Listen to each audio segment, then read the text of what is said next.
The Foundation has finally escaped from his icy prison, and now, with the launch of Showdown, the leader of the Seven is finally reunited with the rest of our heroes. But with new shards scattered across Reality 266 and old enemies out for revenge, our time may be running out. Use code TLL the Reaper in the item shop if you'd like to support me, and without further ado, let's jump headfirst into the Showdown. It all began a couple weeks ago, after the Dark Voyager returned from Reality 7021 with the third Zero Shard. It was becoming increasingly clear that he was growing impatient having to locate the shards one by one, so he decided he'd skip ahead a bit in his plans. After placing the third shard and arriving back inside the Dark Harvester, he began sending a beam of energy down into the unfinished Zero Point, attempting to jumpstart it back to life and reform its core, which, if you didn't know, is the glowing ball of energy that's located inside of the Zero Point's shell. When the Zero Point fractured into pieces, the core was lost, and now that it's being pieced back together, it can be restored. Voyager beamed the Zero Point for about 24 hours, but once again, he wasn't getting the results that he wanted. The Zero Point refused to react. All it did was grow unstable. This is when our final event of Season 1 began. At approximately 3:30 p.m. on Saturday the 14th, the Dark Harvester abruptly stopped its beam. It lowered even closer to the shards, powered up, and let loose a significantly stronger beam than before. The shards shook with instability, not being able to hold on much longer. The core in the middle was now finally forming. Again, the Harvester slowly lit up as it charged a brutal burst of energy, this time powerful enough to propel it upwards on impact. He needed to go all the way. It was now or never.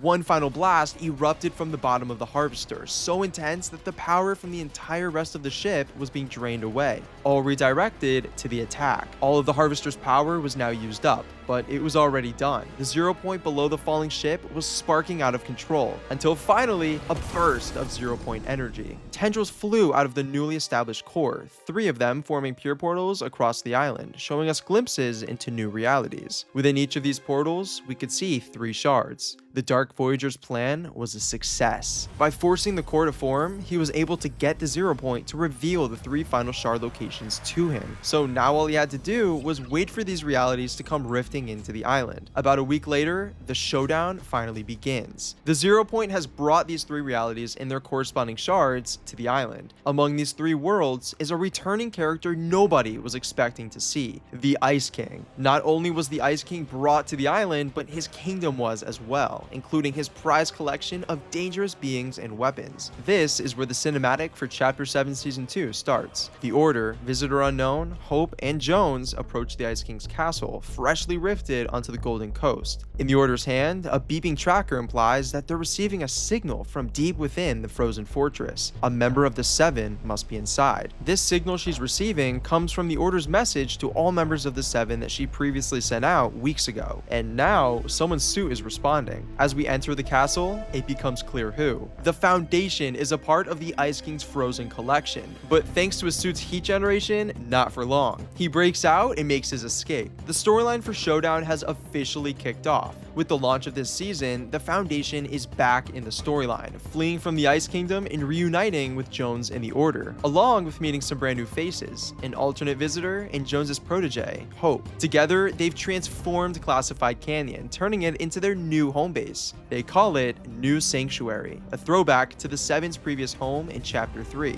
The Foundation and the Order join the Battle Pass, both with brand new shiny armor and the word Reforged at the ends of their names, indicating their outfits for the new era of the Seven. Speaking of new era, these 2 outfits weren't added to the original The Seven set either. A brand new set titled The New Seven was created. Whether this is an indication to what their new team name will be, or if it's just to finally make a new set for all of the new Seven cosmetics we'll be getting, we don't know just yet. Getting back to the island, we can see that the Ice Kingdom is positioned in the north, and Reality 7021 positioned in the west. 3 shards are scattered across all 3 of these new locations, floating dormant and interacting with their environments in strange ways, like lifting up objects and elements around them or polluting the water with zero energy. So far, they're safe and sound, but that doesn't mean that the island is as well. In fact, it's quite the opposite. The main plot of this season is a huge rivalry across Reality 266 between the Foundation and the Ice King. When you boot up the game for the first time, you actually have to choose which side you're fighting for. That's how serious this battle is. The Foundation escaping wasn't something the Ice King was too fond of. In fact, the Ice King believes proves that only he can wield power responsibly. The Seven, the Voyager, the Elites, none are worthy. The Foundation's power must be checked and muzzled. His goal remains the same 8.5 years later. He won't stop until everything that poses a threat to the Omniverse is safely frozen away within his collection. The Foundation, with all of his experience in direct involvement with the Zero Point throughout hundreds of years, just so happens to fit this description. On the other side of the conflict, Foundation knows that there's much bigger issues to deal with, but he needs to shake the Ice King off his trail first. When the time comes, he plans to be the one to take him out. But with this season being named Showdown, it's not too shocking that there's actually more rivalries going on than just the big guys. Let's go through them and see how each of them will impact our storyline in Season 2. Jules has made her return as well, revealed to now be a part of the faction known as the Elites, a growing group of fighters, warriors, and strategists known to be the best of the best. But she didn't just travel here like most characters do. In the Elites' home reality, a strange ship was flying over their airspace over and over, clearly interested in their highest security facility. As soon as it landed, Jules took this chance to secretly hop on board and see where it went. That ship was the Dark Harvester. When it landed in reality 266, she snuck off, and now she's temporarily working with our heroes in New Sanctuary. But like I said, there's a lot of rivalries going on in Season 2. So the question is, who is Jules' rival in Showdown? To answer that, I'll have to introduce you to Dasha, an ex-member of the Imagined Order.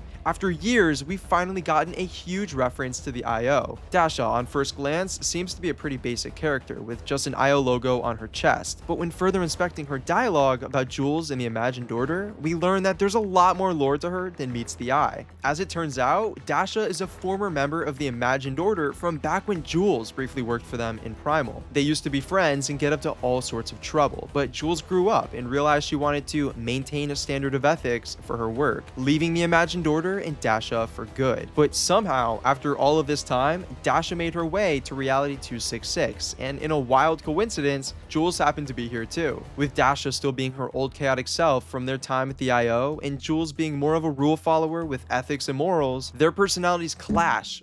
Their personalities clash in Showdown, leading to our second rivalry. Before we move on to the next rivalry though, I want to touch on a couple details Dasha revealed about the Imagined Order in her dialogue. When asking her about them, she explains to us that it wasn't actually us that brought them down, it was bureaucracy. Not only does she confirm to us once and for all that the Imagined Order was completely brought down in resistance, but she also gives an explanation to why we haven't seen any of the other branches of the IO since that point. Back during Collision, we really only went to war against the island management team. That leaves 5 other branches a complete mystery. But according to her, the war in Reality Zero wasn't the only downfall for the Imagined Order. Paperwork, rules, and red tape got in the way, officially putting an end to the faction as a whole. So it's safe to say that the Imagined Order is gone for good, but Geno and his inner circle are still out there somewhere, lurking. Anyway, with Jules and Dasha currently rivals, it's possible we get more dialogue between them as the season progresses, revealing more information about the Imagined Order and the time they spent there together. Moving on to the third and final rivalry, we have Fishstick versus Squibbly. This began near the end of Season 1 when Dark Voyager kidnapped Fishstick to interrogate him for information on the location of a Zero Shard. Eventually, Fishstick was forced to reveal it. The third shard was in reality 7021, an aquatic reality that we can assume Fishstick originates from. Dark Voyager immediately rifted to this world, stealing the shard out of the ground and draining the entire underwater city that this aquatic civilization thrived in. Caught in the crossfire of the Dark Harvester's tractor beam, an octopus named Squibbly was sucked up with the shard as well, leading to his realization that Fishstick was the reason that his home was being disrupted. From this moment on, it became clear, the fish must pay. With those two, that marks the final rivalry. Aside from all the rivals in Showdown, one major piece of this season's lore, and arguably the most crucial, remains. Where is the Dark Voyager? Moving over to Lethal Labs, players will find that it no longer goes by that name. Welcome to Dark Dominion. A clear upgrade has now taken place, with Dark Voyager's grip on the island growing. A giant tower marks the entrance to the location, and almost all of the furniture and props have now been switched out for much more futuristic ones, better matching the Voyager and his motifs. The 3 Zero Shards are still floating in the same spots, but now full of new and unique effects. The surrounding area has also begun shifting to an autumn color, possibly revealing that the grass and life around this POI is beginning to die. But one of the most prominent changes to this location is the sudden appearance of dozens and dozens of propaganda targeted towards the residents of the island. The messages are simple. trust the Voyager, obey the cubes, and help him build a brighter future. But two of these posters in specific stand out among the rest. The first one is a picture of a 0-point shard with the caption, "Find the shard, help us build the future." Did you catch that? It says shard, not shards plural, but shard. Suddenly, we can realize something. The three pieces on the island aren't the final shards. When looking back at the teaser trailer for Showdown, we can see the Voyager trying to locate the third shard, even viewing a hologram of it in his ship. But right below it, it shows something. 3 of 7. There's actually 7 zero shards. This means that with the 3 that were already there, and the 3 more that the Dark Voyager brought to the island, there's 1 more shard missing, and he has absolutely no idea where it is. He's already going to desperate measures to locate it, asking for our help and trying to recruit loopers on the island for information. This also explains his sudden absence on the launch of Showdown. If you've noticed, he's nowhere to be found. The Dark Harvester is gone, having exited through the Golden Rift in the sky. He's out there, actively searching realities for the final piece. To protect his dominion and scout out the island while he's gone, he's deployed echoes of himself, complete with their own drones. I believe this whole thing will be a main part of the storyline moving forward in Season 2, the mystery behind the final shard's location. But the other poster is much more significant. It depicts an island, with a photo of Dark Dominion taped over it. The caption reads, "Imagine perfection." There is a lot to dig into here. The first thing your eyes are drawn to is the central image, which appears to be concept art of Dark Dominion that Fortnite used for this poster, a pretty common thing they like to do for props like this. But we shouldn't immediately write this off as having no relevance to the storyline simply because it's concept art. Because when you look even closer, you notice a familiar shape in the center.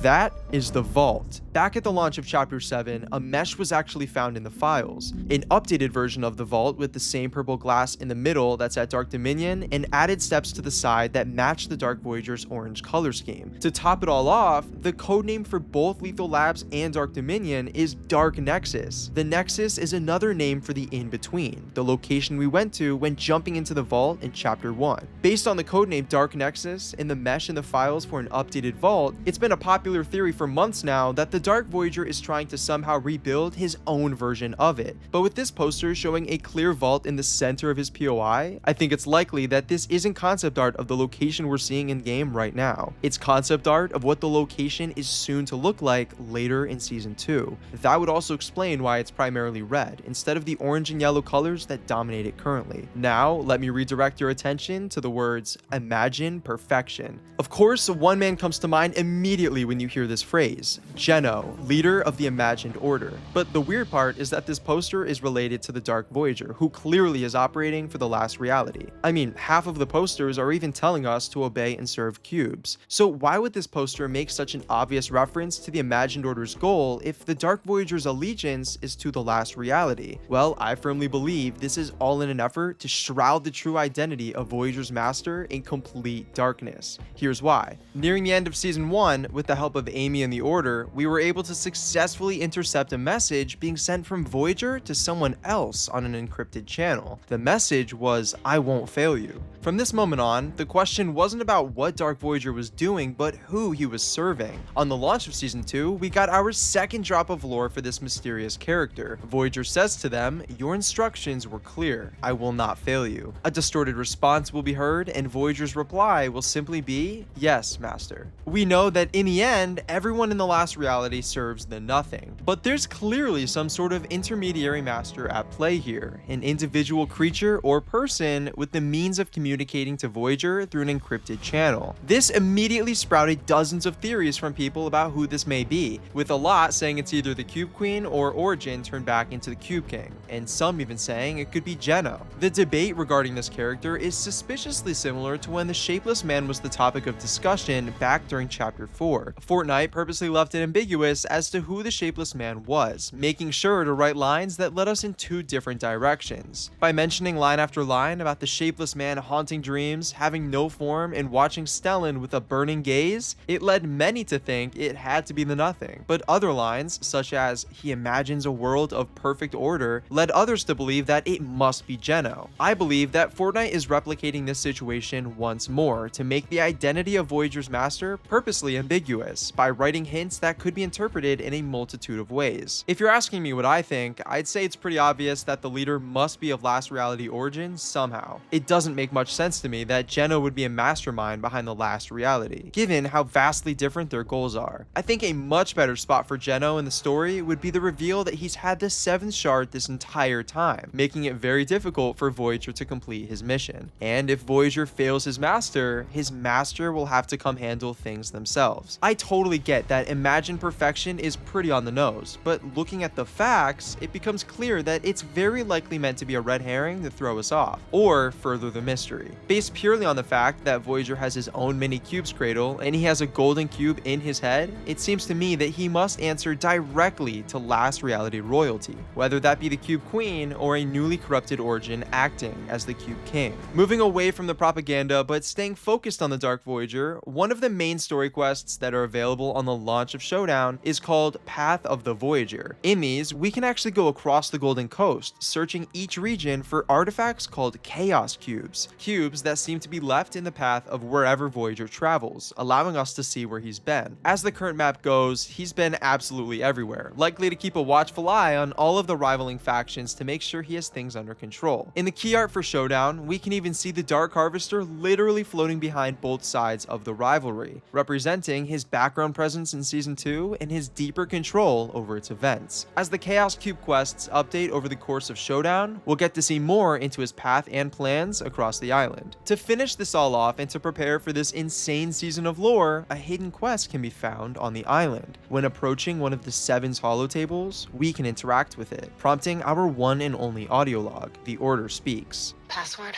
Sanctuary. Access granted. Welcome to the 7 secure audio server. Now decrypting. Status reports of all 7 members. With our team growing in size and recent construction of the new sanctuary, the tech we now have available grants Amy the ability to receive and decrypt the last signals sent from our 7 suits, previously inaccessible to the Order. With this huge cliffhanger being left for a future audio log, this means that soon we'll learn or hear their fates. The corrupted 7 are inevitable. With the Ice King and the new 7 going to war and the Dark Voyager pulling strings in the shadows, it seems like we're in for a crazy season. If you enjoyed this storyline video, make sure to like and subscribe to the channel and consider using my creator code TLL the Reaper in the item shop. Thank you all so much for watching. Until next time, keep reaping.